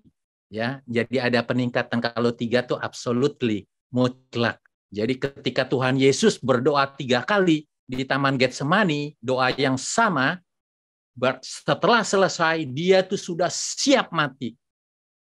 Jadi sudah siap mati di Getsemani. Maka perkataan keempat di kayu salib, Eli Eli lama sabatani, kalau dalam Jewish context itu bukan Bapak meninggalkan dia. Justru itu pengharapan kehidupan. Ini yang ada sedikit perbedaan. Sangat menarik untuk wawasan kita. Silakan Pak Saud, saya mau coba jawab Pak Saud. Oh iya, silakan Pak Eri. Ya. Saya coba menjawab Pak Ucok. Mohon maaf Pak Ucok kalau nggak jawabannya nggak pas. Tapi saya tertarik menjawab kenapa. Bukan soal doktrin yang apa. Bukan soal itu, tapi ini kehidupan sehari-hari yang Pak Ucok tanyakan. Dan ini sangatlah penting. Untuk itulah kita belajar mendalami firman Tuhan. Bukan soal teori-teori melulu. Bukan soal teologi saja gitu loh. Tapi bagaimana penerapannya? Pak Ucok, yang saya tanggap tadi adalah kecenderungan kita sebagai orang Kristen mengukur hidup makmur itu adalah dari materi. Dan itulah yang harus kita terus seperti Yohanes di dalam pasal 15-nya. Kita hidup sebagai ranting yang menempel pada pokoknya. Dan penguasa-pengusahanya adalah Bapa di surga. Pokoknya itu Tuhan Yesus, di situ digambarkan perumpamaannya. Jadi kalau kita hidup terus berpaut kepada Tuhan, kita ada di dalam Tuhan dan Tuhan di dalam kita, dikatakan di dalam Yohanes 15, maka kita terus dikikis. Selalu kita diasah, bukan lagi aku yang bertata dalam diri kita. Sehingga segala sesuatu yang kita cari bukan lagi terus seperti halnya manusia normal pada umumnya di dunia ini. Selalu mengukurnya dari materi, keuangan. Saya nggak sedang berteori, saya bicara soal kehidupan ekonomi saya, Pak Ucok. Saya bukan orang yang kaya raya, dan saya seorang karyawan. Dan dulu saya juga sama Pak Ucok, saya berpikiran seperti itu. Waduh, karir saya kalah sama si Anu begini. Dia gajinya udah berapa, saya baru berapa. Tapi lambat laun, lama kelamaan, kuncinya cuma satu. Kalau kita mau bagaimana bisa supaya kita nggak jadikan materi, itu adalah kedekatan kita sama Tuhan. Saya sampaikan ini, bukan saya mau mengatakan saya lebih rohani dari kita. Saya sampaikan ini, bukan saya mau mengatakan saya, waktu saya setiap hari lebih banyak daripada saudara seiman lain bergumul, bergaul dekat sama Tuhan. Bukan. Tetapi saya mau menyampaikan ini bahwa itulah perintah Tuhan kepada kita. Seperti tadi dalam Yohanes 15. Kita memang harus dekat sama Tuhan. Sehingga kita menyamakan istilahnya frekuensi saya dengan Tuhan harus sama. Sehingga apa yang saya minta, makanya di sana dikatakan Tuhan akan kabulkan. Karena permintaan saya seperti apa yang sedang di benak pikiran Tuhan. Kalau saya umpamakan Tuhan punya benak pikiran seperti saya. Sehingga apa yang ku minta bukan lagi memenuhi keinginan keegoanku, tetapi membiarkan Tuhan yang mengisi ruang hati saya apa yang harus saya minta. Dan saya bersyukur, saya selalu merasa saya lebih kaya sekarang secara materi. Meskipun kalau mau hitung-hitungan, tidak ada apa-apanya saya, nggak ada banyak uang. Tapi saya merasa itu. Bukan merasa itu karena saya mau coba menghibur diri dengan perasaan saya, tetapi memang kenyataan saya dicukupkan Tuhan. Ya. Tetapi kalau saya mengukur dengan cara pandang saya dunia, saya tidak pernah akan cukup. Saya merasa tetangga saya, mungkin saudara seiman yang satu gereja aja, nggak usah jauh. Jauh duitnya lebih banyak dari saya. Dan saya merasa saya selalu kurang. Tetapi Tuhan tidak lagi mengisi pikiran saya seperti itu. Karena saya mau coba membiarkan diri saya dipimpin oleh Tuhan. Sehingga apa pikiran dan hati saya diisi dengan firman Tuhan. Dan itu memberikan pemahaman, pengertian baru yang Tuhan selalu berikan kepada saya. Termasuk pemahaman pemikiran tentang uang materi itu sendiri. Saya kira itu, kalau mau dijelaskan panjang lebar masih banyak ya. Pengalaman pribadi saya menunjukkan bahwa kalau kita semakin dekat sama Tuhan, memang Tuhan penuhkan segala sesuatu. Ya, bukan inilah. Mungkin dulu kita pemahaman kita yang salah, ya dirubahlah sama Tuhan. Kalau kita dekat sama Tuhan. Itu aja. Terima kasih. Ya. Baik, Pak Heri, terus bergulir waktu supaya makin banyak yang dijangkau, masih 15 menit. Silakan untuk khususnya teman-teman yang belum nih berpartisipasi pada kesempatan ini. Silakan. Mungkin dari saya dulu, Pak. Ya, silakan Bu ya. Menanggapi apa yang disampaikan oleh Pak Ucok, Pak Heri juga sudah menjelaskan, tetapi saya punya pemahaman tersendiri bahwa harus dibalik pemahaman kita. Karena kita sudah cuan duluan, maka seharusnya lah kita berbakti kepada Tuhan. Cuan dari mana? Yaitu Tuhan sudah menyelamatkan kita. Yang seharusnya kita ini binasa. Kalau kita sadar akan hal itu, maka kita tidak akan lagi mempertanyakan apa sih untungnya kalau saya mau beribadah kepada Tuhan, apa untungnya kalau saya melayani Tuhan. Harus kita memiliki konsep yang demikian dulu. Karena kita sudah diberikan, kita adalah orang-orang yang beruntung, yang seharusnya kita tadi dibinasakan, tetapi karena Tuhan begitu mengasihi kita, sehingga kita menjadi orang yang beruntung dan diselamatkan, maka seharusnya kita beribadah kepada Tuhan. Ya, itu tambahan dari saya, Pak. Ya, sudah diberkati untuk menjadi berkat ya bagi sesama ya. Baik, terima kasih Bu Yem. Silakan yang lain, teman-teman.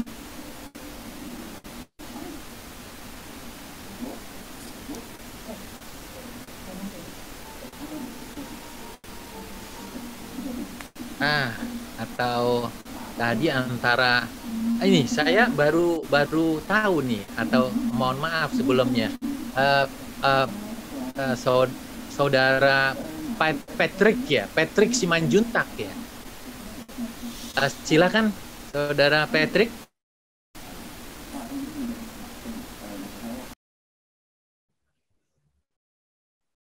Kayaknya unmute ya, mute lagi ya.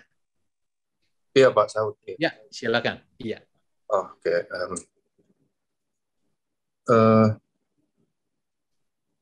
Ayat-ayat yang barusan ini sudah pernah saya baca sebelumnya. Maaf, Patrick, ya. Bisa diturunin nggak ya supaya wajahnya kelihatan, biar saya kenal juga, kita kenal juga ya. Iya, baik. Sebentar. Iya, silakan. Iya. Oke. Ya. Wah, ganteng juga kalau orang Batak bilang nih. Silakan. Iya. Baik, Pak. Ini saya ingat pada saat 2 minggu lalu atau maybe 3 minggu lalu ini sudah dibawakan khotbah ya kalau salah.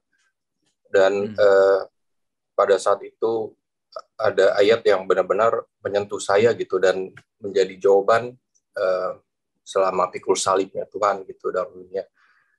Pada saat di ayat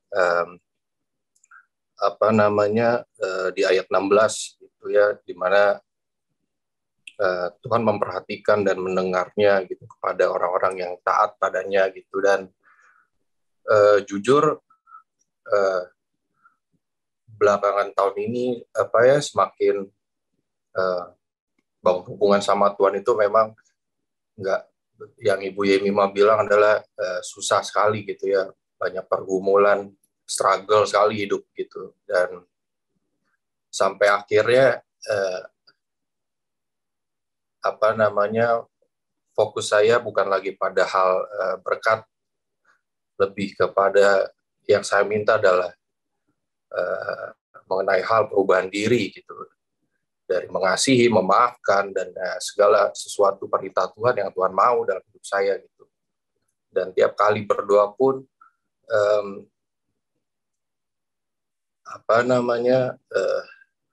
selalu minta Tuhan selidiki hati saya gitu, apakah saya betul-betul mengasihi Tuhan gitu ya. Karena seringkali pikiran itu terintimidasi padahal yang segala sikap dan tindakan, perilaku dan perkataan saya yang mengecohkan gitu ya, pikiran-pikiran dunia ini gitu. Jadi sampai akhirnya meminta apa yang menjadi keinginan saya pun saya itu sangat takut gitu. Jadi lebih ke segan mungkin ya, kayak kalau saya minta apa yang sedang saya yang saya inginkan gitu ya, itu rasanya seperti kayak lebih takut daripada ngomong ke presiden gitu. Lebih lebih kayak nggak pantas gitu untuk misalnya dalam hal semua ya, dalam hal hidup gitu ya, misal pekerjaan, karir atau segala macamnya lah gitu. Dan itu pada dulu itu saya ngerasa bukannya nggak nyaman sih, tapi lebih kebingung ya. Ini perasaan apa gitu ya. Pada akhirnya lambat laun saya mengerti gitu ya, dari firman, dari khotbah gitu. Pada akhirnya memang saya cuma hanya bisa ya percaya aja gitu. Jangan khawatir gitu akan hidupmu gitu, apa yang kamu makan gitu, apa yang kamu pakai gitu. Hidup itu bukan cuma sekedar makan dan minum dan pakaian gitu. Dan itu menjadi rema hidup saya hari demi hari gitu, apapun segala pergumulan yang saya hadapi gitu. Jadi saat teringat itu ayat-ayat itu, firman itu ya betul-betul menguatkan saya lagi. Dan pada akhirnya juga seperti Pak Ucok tadi sharing apa ya upahnya gitu ya. Dan pada saat 2 minggu lalu di gereja dengar Maliaki ini di ayat yang 17, nah, itu sangat-sangat akhirnya thank God gitu. Saya merasa bersalah gitu kalau pernah berdoa dan bertanya sama Tuhan kenapa begini gitu. Dan saya cukup di ayat 17, ternyata upah yang nantinya mahkota kehidupan di ujung akhir hidup gitu ya. Ya ternyata upahnya adalah saya akan jadi kesayangannya Tuhan gitu. Dan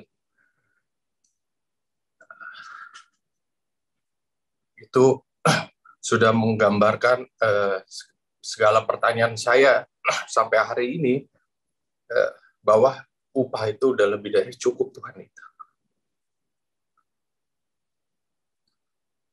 Upah yang menjadi kesayangan Tuhan dan saya dikasihnya gitu. Dan Saya nggak lagi pada fokus bagaimana nanti saya gitu, bagaimana nanti masa depan saya, cuma berfokus pada let God do the rest. Dan karena saya sudah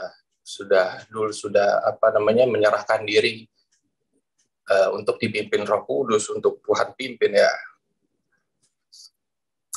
I give it all gitu. Yes, gitu sekian Pak Saud. Ya, terima kasih Patrick. Kayaknya kok pernah jumpa ibadah di GRI nggak ya kita ya? Iya Pak, iya. Saya baru lihat. Saya Di baru PP, lihat. Pak, di Ya. PP. Oh, di PP. Iya, Pak. Baik. Ya, saya nanti cuma nitip aja ke Pak Galen, pasti tahu tuh Filipi pasal 2 sama Roma 12 ayat 2 tuh, nanti dijelaskan tuh mindsetnya berubah ya. Terima kasih Patrick. Iya. Ada Pak. satu lagi kesempatan nih, the last. Siapa yang mau the last person ya, the last participant untuk PA kita, karena sudah menunjukkan 5 menit lagi. Silakan.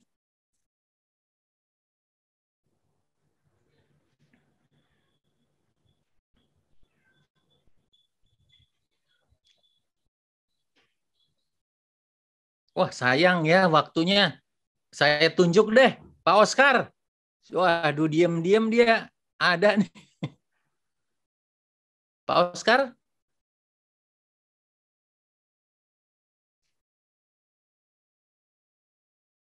Wah.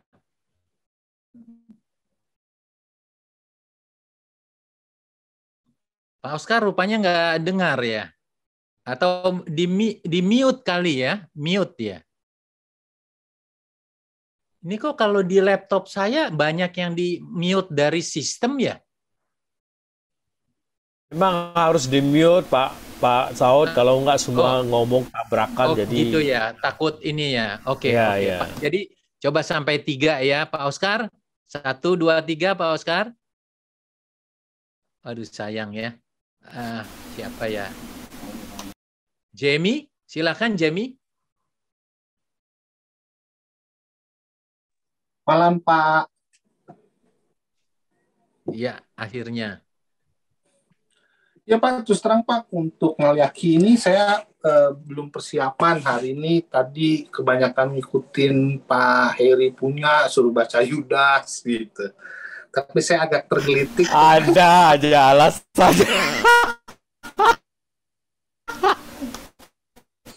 Ya, tapi saya tergelitik dengan tadi upah gitu ya. Lalu kan Pak Saud bicara tentang Yahudi gitu ya. Nah, kalau dalam Yahudi kan hari terakhir Sabat itu kita mengenalnya hari Sabtu, betul nggak? Hari pertama itu hari Minggu. Hari pertama hari Minggu gitu ya. Hari Minggu, iya. Tetapi sekarang kita kan perayaan ibadah itu bukan hari Sabtu. Padahal hukum Taurat kan bilangnya ingat dan kuduskanlah hari Sabat. Iya. Hari Sabat kan harusnya hari Sabtu, betul nggak? Iya. Kenapa betul. berubah menjadi Sabat itu Sabtu? Kenapa berubah menjadi Minggu? Saya ingat ketika berapa? 20 tahun apa 25 tahun lalu waktu masih sangat muda, pendeta di GKI waktu itu bilang begini. Itulah cintanya Tuhan buat kita. Dulu kita disuruh kita boleh beristirahat setelah bekerja 6 hari. Masuk hari Sabat. Tetapi ketika kita sudah di perjanjian baru, kita beribadah di hari pertama, hari Minggu. Di hari pertama Minggu itu kita beribadah. Karena kenapa? Tuhan sudah begitu mengasihi kita. Tuhan sudah begitu baik sama kita. Tuhan bukan bicara lagi tentang upah, tapi Tuhan sudah kasihkan nyawanya buat kita.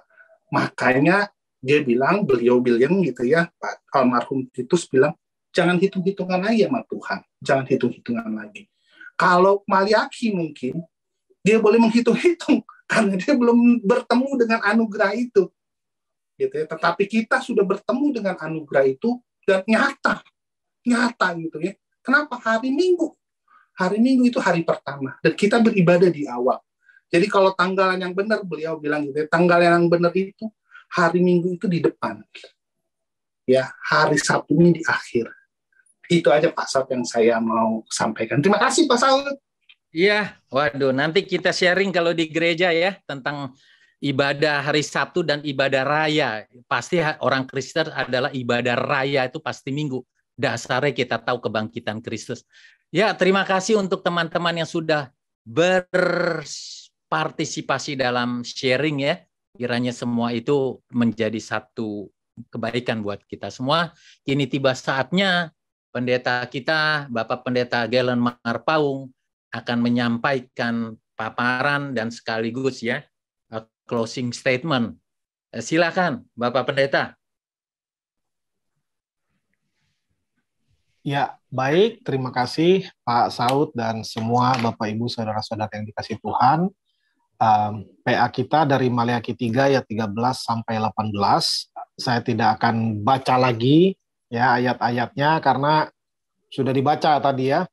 Sudah dibaca tadi. Langsung ke slide-nya saja. Hanya ada 2-3 slide saja yang saya siapkan karena memang ini sudah dibahas, sudah dikhotbahkan juga. Jadi bagi Bapak Ibu yang mau mendalami, mungkin Ibu Lu mau enggak, boleh buka YouTube GRI, ini sudah dikhotbahkan 3 minggu lalu tepatnya. Ya, 3 minggu lalu. Nah, ini dia slide-nya ya. Sini ada perbandingan antara orang fasik dengan orang benar. Ya, perbandingan antara orang fasik dan orang benar. Di ayat 13 itu dikatakan bagaimana orang Israel tidak menjaga lisan. Ya, banyak orang menganggap remeh lisan atau kata-kata. Padahal kata-kata itulah permulaan juga di dalam kata-kata dimulai dari pikiran. Ya, dari pikiran, lalu ke dalam lagi ada egosentris, ada egoisme di dalamnya. Tapi di ayat 13 dimulai dengan Tuhan begitu murka dengan bangsa Israel karena mereka tidak menjaga kata-katanya, tidak menjaga lisan. Bahkan kalimat di sini dipakai istilah yang sangat keras sekali, kurang ajar katanya. Wah, kurang ajar itu keras sekali ya, keras sekali. Biasanya kita bilangnya kurang sopan, ya. Tapi kalau udah kata kurang ajar ini menunjukkan tingkat bukan lagi kesal, tapi sudah murka. Nah, ini Tuhan yang murka kepada bangsa Israel. Di sini mereka menantang Tuhan. Ya, kalau di bahasa Indonesia memang hanya dikatakan kurang ajar, berbicara kurang ajar tentang Tuhan. Ya, kalau dalam King James Version ada kata against me, artinya mereka melawan Tuhan, bahkan menantang Tuhan. Dan ini mereka berbicara di antara sesama orang fasik, ya, di antara sesama orang fasik. Nah, ini kan perbandingannya ya di ayat 13 orang fasik berbicara dengan sesama orang fasik, ngomongin Tuhan. Tuhan ini begini, Tuhan itu begitu, ya. Nanti di ayat 16 kita juga melihat bagaimana orang benar juga berkumpulnya dengan orang benar, membicarakan tentang hal-hal yang benar. Ya, ini mengingatkan saya ada satu peribahasa di dalam bahasa Inggris, dulu diajarin guru ya, katanya birds with the same feathers flock together. Ya, burung dengan corak yang sama, dengan bulu yang sama itu akan berkumpul bersama-sama. Ya, istilahnya burung walet terbangnya ya sama walet, nggak mungkin sama burung elang. Ya gitu. Jadi orang kecenderungan seperti itu. Orang fasik akan punya geng orang fasiknya. Orang benar juga akan punya perkumpulan sesama orang benar. Nah, itu sangat natural. Itu sangat natural. Yang aneh kalau orang benar nongkrongnya terus-menerus sama orang fasik. Nah, itu aneh. Ya, karena itu kan di Mazmur juga dikatakan, orang fasik tidak akan tahan dalam perkumpulan orang benar. Di Mazmur 1 disebut seperti itu. Lalu, maka kita harus hati-hati dengan kata-kata. Ya, kalau kita baca di Amsal itu dikatakan di dalam banyak bicara pasti ada pelanggaran. Ya, tetapi siapa menahan bibirnya berakal budi. Itu disebutkan dalam Amsal pasal 10 ayat 12 ya, Amsal 10 ayat 12. Ayat 19. Maka kita harus menyaring kata-kata kita, apalagi kalau tentang Tuhan. Ingat bahwa hukum Taurat juga mengajarkan jangan menyebut nama Tuhan Allahmu dengan sembarangan. Menyebutnya aja jangan sembarangan, apalagi ngomongin menuduh Tuhan tidak adil. Wah, itu memang kurang ajar. Ya, memang kurang ajar. Nah, karena itu kita melalui firman Tuhan ini kita diingatkan untuk jangan sembarangan berkata-kata, apalagi kalau berbicara tentang Tuhan. Lalu di ayat ke-14, ini tadi yang jadi pertanyaan Pak Ucok. Ya, orang merasa sia-sia beribadah kepada Allah. Ini kalau kita baca ayat 14, kita bisa mengerti bahwa mereka sudah menjalankan syariat. Apa yang diperintahkan oleh hukum Taurat, mereka jalankan. Ya, dikatakan mereka memelihara apa yang harus dilakukan terhadap Tuhan dan berjalan dengan pakaian berkabung di hadapan Tuhan. Jadi mereka sudah melakukan apa yang memang diperintahkan oleh hukum Taurat. Hanya mereka melakukan hal yang benar dalam arti ibadah, ritual mereka lakukan, tetapi dengan motivasi yang salah. Nah, ini dia.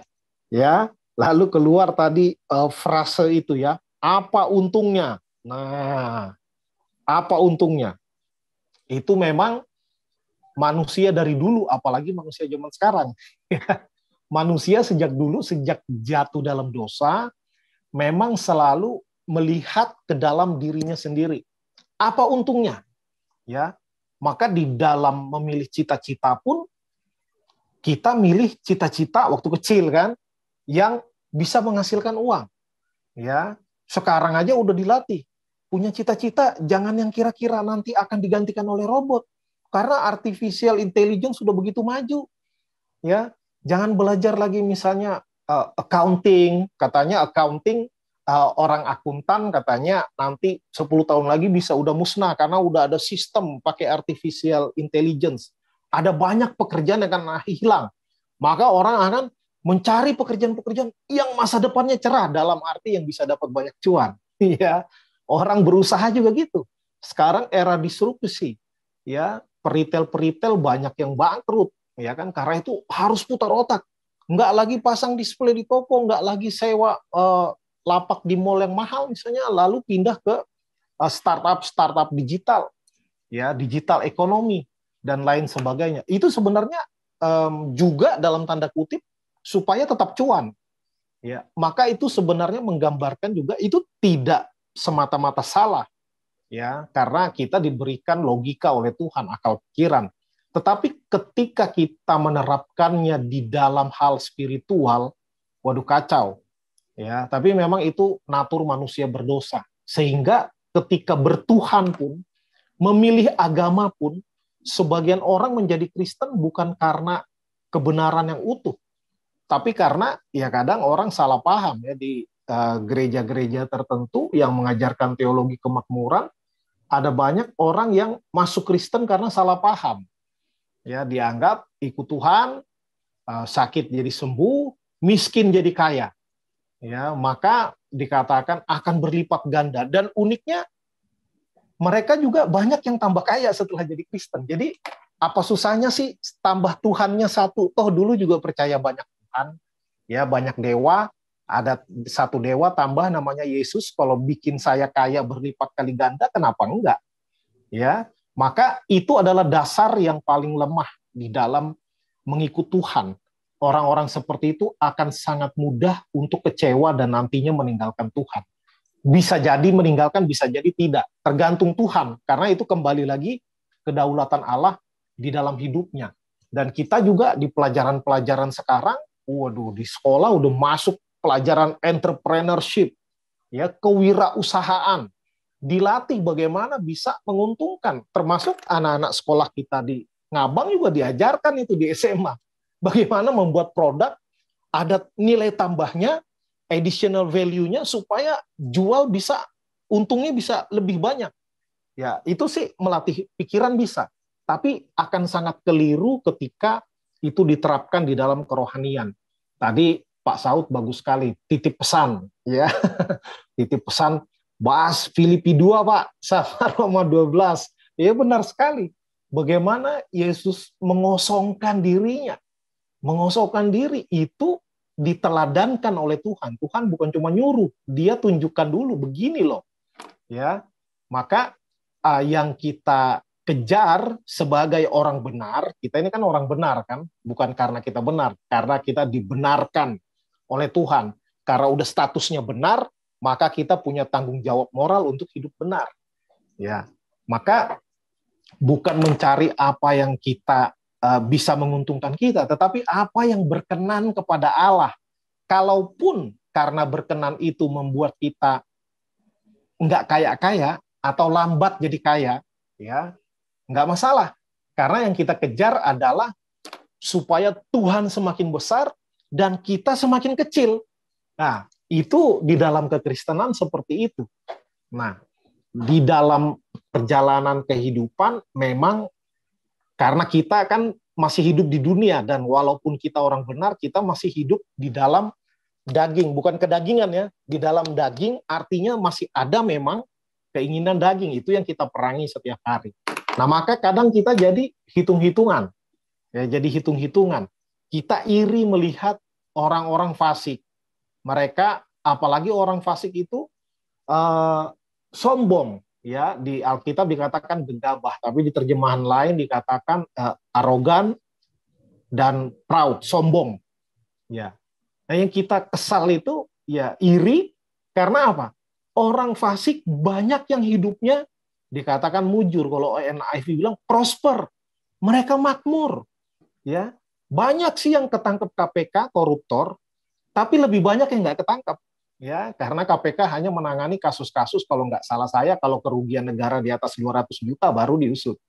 Ya, kalau di bawah itu ya nggak diusut. Ya, itu dianggap mungkin kejahatan yang dimaklumi, ya, bukan extraordinary crime. Ya. Nah, karena itu banyak orang fasik yang makmur. Nah, karena orang percaya itu seringkali termasuk kita lah, termasuk hamba Tuhan, kadangkala terjebak di dalam pemikiran yang simplistik. Kita mensimplifikasi kebenaran, disederhanakan kebenaran. Misalnya, kalau kita orang benar, pasti diberkati. Dalam arti, hidupnya bagus, akan jadi kepala, tidak menjadi ekor, Tuhan pelihara, mantep dah pokoknya. Kalau orang fasik, harusnya apes, kena tulah, kena kutuk, menderita, masuk neraka. Ya, itu pemikiran yang simplistik, yang terlalu sederhana. Kalau kebenaran hanya seperti itu, maka kebenaran itu terlalu remeh, ya, terlalu gampang ditebak. Ya, maka kita jangan mereduksi kebenaran Allah itu, karena Allah kan dikatakan begitu tinggi, begitu dalam pemikirannya, melampaui akal. Kalau udah bisa ditebak, mah gampang banget. Ya. Itu hampir semua agama begitu. Maka bukan hanya di dalam kekristenan, di luar kekristenan juga gitu kan. Kita melakukan ritual-ritual, kita kasih sesajen, kita doa puasa di tempat keramat, wah nanti kita bisa kaya, nanti orang segan sama kita, cewek nggak mau tiba-tiba jadi naksir karena kita melakukan ritual-ritual tertentu misalnya, orang yang mencari jodoh. Nah, dengan melakukan ritual, maka kita dapat sesuatu. Ya, bahasanya transaksional. Ya, kita melakukan sesuatu demi mendapatkan sesuatu. Tetapi sebenarnya di dalam kekristenan nggak begitu. Tadi Bu Yemima sudah mengusulkan saran yang baik bahwa ya kita tuh udah mujur di depan karena Tuhan sudah berikan yang tidak mungkin digapai manusia, yaitu keselamatan. Udah dikasih duluan. Ya, keselamatan itu luar biasa. Ya. Karena nilainya kekal, nggak bisa dihitung pakai kalender. Ya, karena itu kehidupan kita di dunia ini tidak lagi menjadi prioritas. Dalam arti tujuan utama di dalam hidup kita, prioritas bukan lagi menjadi kaya, bukan lagi menjadi top manajemen. Kalau saya kerja, saya harus jadi direktur, apapun caranya. Ya kalau orang fasik kan gitu kan, menjadikan orang-orang lain sebagai anak tangga yang dia injak untuk dia naik ke atas. Atau menjatuhkan orang demi menaikkan posisi dia. Ya, ada banyak intrik-intrik seperti itu. Ya, bukan hanya di dalam tempat dalam tanda kutip yang dibilang sekuler, di dalam gereja juga tidak absen hal-hal seperti itu, karena di dalam gereja juga orang-orang berdosa juga isinya. Nah, karena itu yang penting ini bagaimana kita orang benar ini, jangan sibuk dengan orang fasik ya. Tadi juga Bapak Ibu udah ngomong juga ya, jangan sibuk dengan orang fasik, itu urusan Tuhan, bukan urusan kita. Ya, maka kita nggak ada hak iri dengan orang fasik. Maka egoisme inilah, egosentrisme ini yang perlu terus kita perangi. Termasuk ketika Tuhan janjikan nanti kita akan menjadi umat kesayangannya, nanti kita akan dikasihani sama seperti seseorang yang menyayangi anaknya yang melayani dia. Wah, ini ya, di ayat 16 kan, katakan orang-orang benar itu punya pikiran yang benar. Dia mengatakan hal-hal benar, dan dikumpulnya juga dengan orang benar. Nah, ini juga menjadi satu pembelajaran, bahwa berkumpullah dengan orang-orang yang juga orang-orang benar, orang-orang yang takut akan Tuhan. Only quality people. Ya. Dan ayat 16 begitu memotivasi, begitu menghiburkan, bahwa orang benar pasti diperhatikan oleh Tuhan. Ya, pasti orang benar didengarkan oleh Tuhan. Tuhan Maha mendengar. Ya. Kemudian tadi dicatat dalam kitab peringatan. Ya, di dalam Esther, bukan Mbak Esther ya, Esther yang Alkitab. Ya, di dalam Esther itu dijelaskan juga tentang kitab peringatan. Dikatakan kita dicatat dalam kitab peringatan. Tentu ini simbolis, karena di zaman itu raja-raja itu biasa mencatat hal-hal penting, entah itu sejarah, pokoknya hal-hal penting. Kalau sekarang enak ya, file ada disimpan, ada cloud server lagi kan, udah canggih bener ya. Dulu dicatat di dalam kitab, ya, di dalam kertas. Lalu pada suatu malam Raja Ahasiweros nggak bisa tidur, dia suruh anak buahnya, coba baca dulu kitab peringatan, baca sampai ada satu bab atau satu ayat membahas tentang bagaimana Mordekai itu pernah berjasa memberitahu ada orang yang mau membunuh raja. Nah, waktu itu dicatat bahwa orang itu, si Mordekai, belum mendapatkan penghargaan atas jasanya menyelamatkan raja, membocorkan rahasia pembunuhan terhadap raja. Nah, itu. Jadi ada dicatat. Maksudnya adalah raja aja, manusia saja mencatat hal-hal yang orang yang berjasa kepada negara. Ya, maka kita tidak pernah berjasa kepada Tuhan. Maksudnya, poinnya adalah manusia saja mengingat kebaikan orang lain, apalagi Tuhan. Ya, Tuhan nggak mungkin lupa.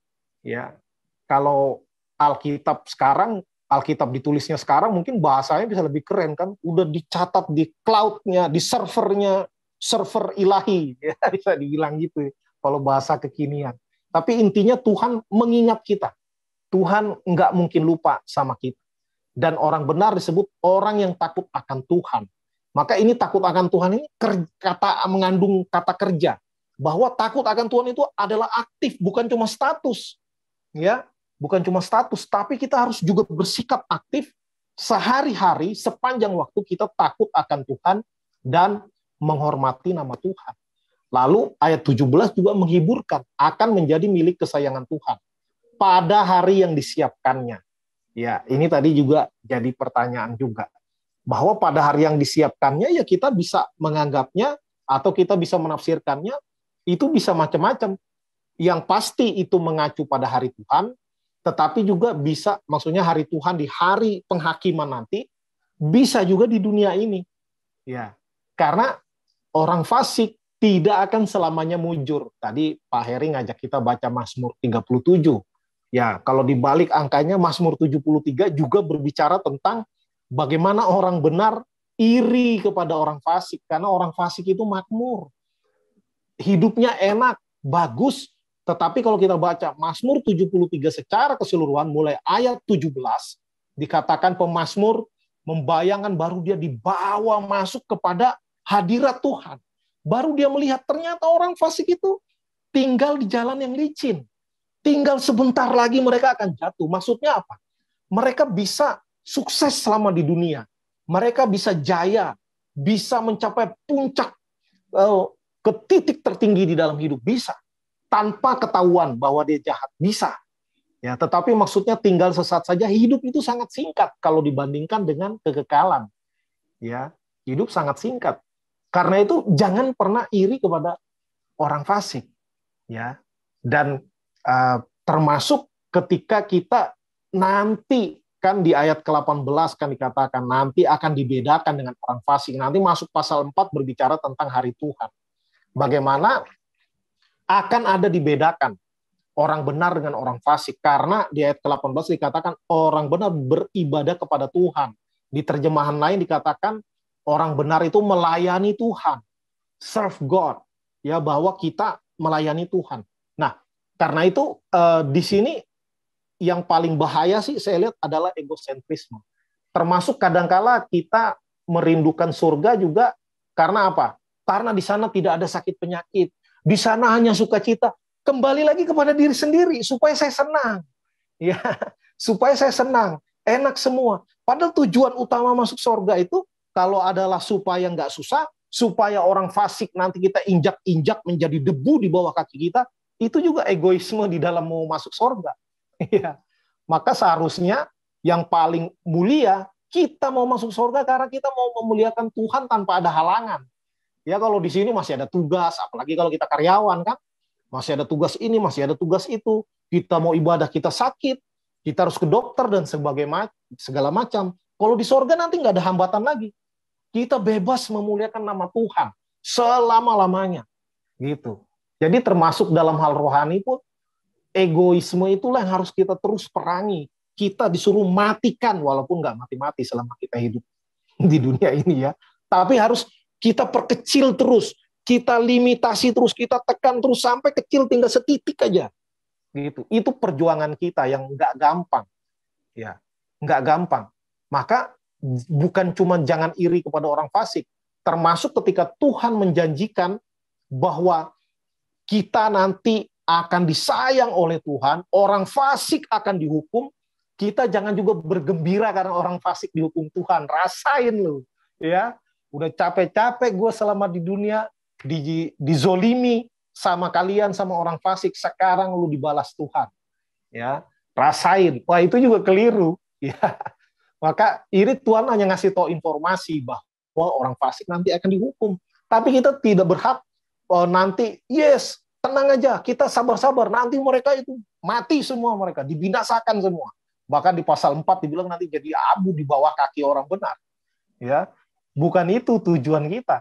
Ya, maka orang fasik itu urusan Tuhan. Urusan kita urus diri sendiri sekarang, dalam arti di slide terakhir, ya slide berikutnya itu ini ironi, yang slide ketiga dulu. Yang di slide ketiga, yang slide terakhir, ya Tuhan akan habis ya. Ayo udah mundur lagi. Nah, ini providensia adalah atas orang benar. Bahwa di dunia ini, di dalam Alkitab ada banyak catatan bagaimana Tuhan menunjukkan pemeliharaannya atas orang benar ya. Bahasa kerennya providensia Allah. Ya, bahasa teologisnya. Bagaimana Tuhan berkali-kali menunjukkan di dalam sejarah, di dalam Alkitab, bagaimana Tuhan memelihara orang benar.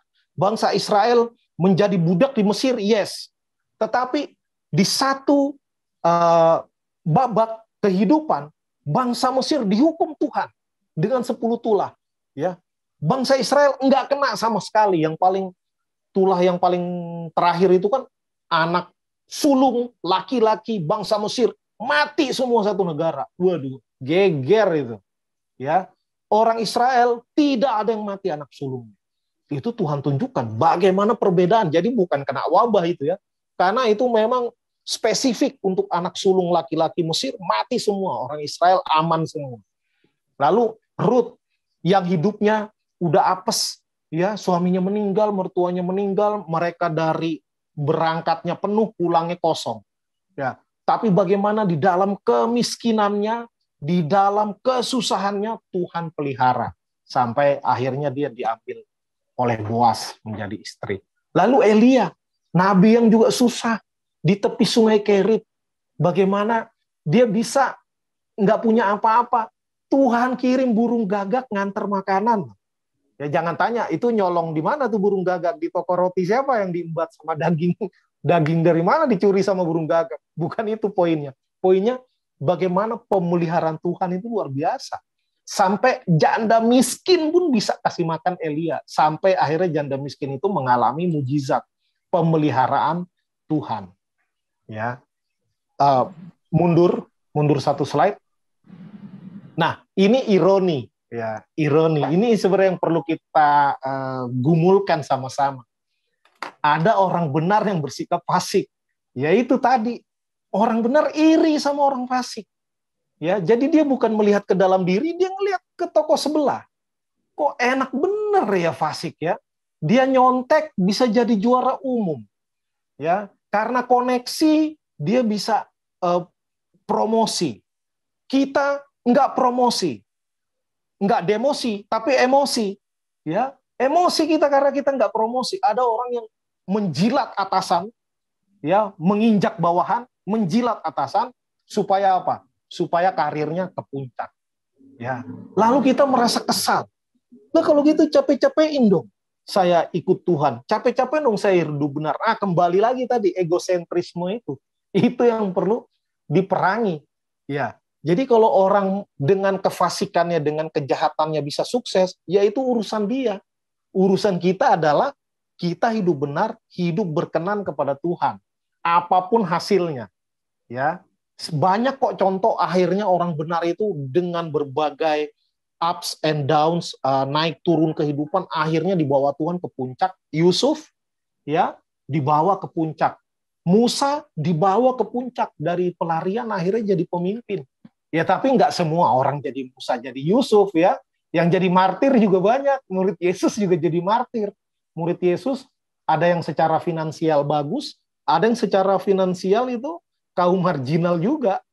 Ya, jadi bukan soal tingkat pendidikan, jabatan, lalu tingkat ekonomi, kemampuan finansial, bukan itu.